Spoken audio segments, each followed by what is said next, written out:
Okay, before you get your baklava ready, you need to get the syrup that's going to go on top of it when it's hot.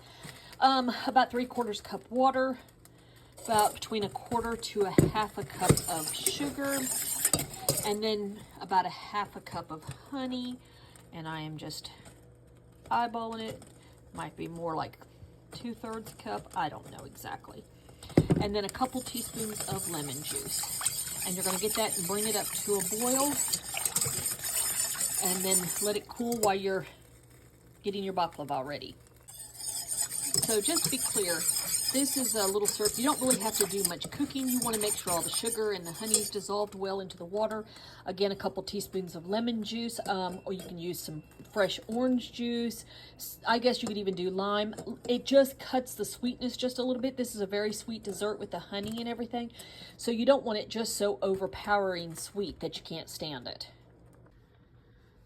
So one of my family members made a comment about my baklava recipe that it looked difficult.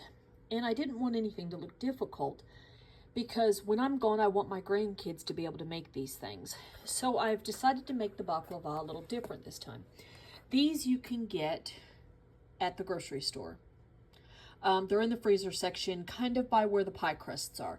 So they're still the phyllo dough, whatever you want to call it, phyllo, but they're already the shells. They're pre-baked. Now the filling is the same filling I used with my other baklava. It is equal parts of walnuts, pecans, and pistachios, all kind of chopped in my little food processor. And then I add cinnamon, and I add quite a bit of cinnamon. I like cinnamon, so I add some cinnamon to it. And then I add for a big batch, I probably used about a teaspoon of salt. Just enough salt to kind of give it that, to cut the sweetness just a little bit. So I'm going to fill all these up, and then I'm going to bake them, and I will tell you the next step in just a minute.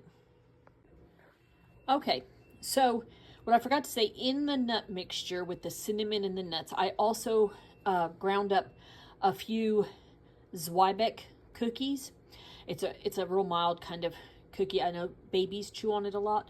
But because I'm not buttering between each layer of phyllo dough, whatever it is, I'm adding just a little, I don't know, pat of butter, not much.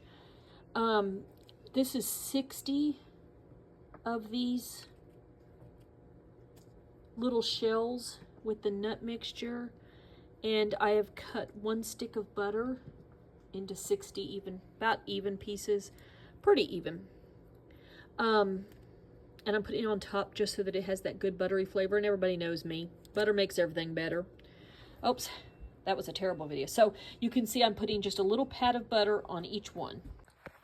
Okay, they all have the little pat of butter. I'm going to put them in the oven. These will bake probably really fast, probably 15 minutes on 350, but I'll let you know more when I bring them out of the oven. So we have the syrup here that I made earlier, and it's cooled down a bit. We've got our little tiny baklavas that have just come out of the oven. They're hot, so now I'm going to put the syrup on them. And maybe you can hear how it sizzles. Just a little syrup on each one. Oh, maybe a little bit more on some than others, because I can't pour. But you can hear it sizzle. You do this while it's hot. And its best thing is to leave this overnight. Do not try to eat them right away. They're not as good. I mean, they're tasty, but they're not scrumdiddlyicious like they are the next day. So I'm going to put the rest of the special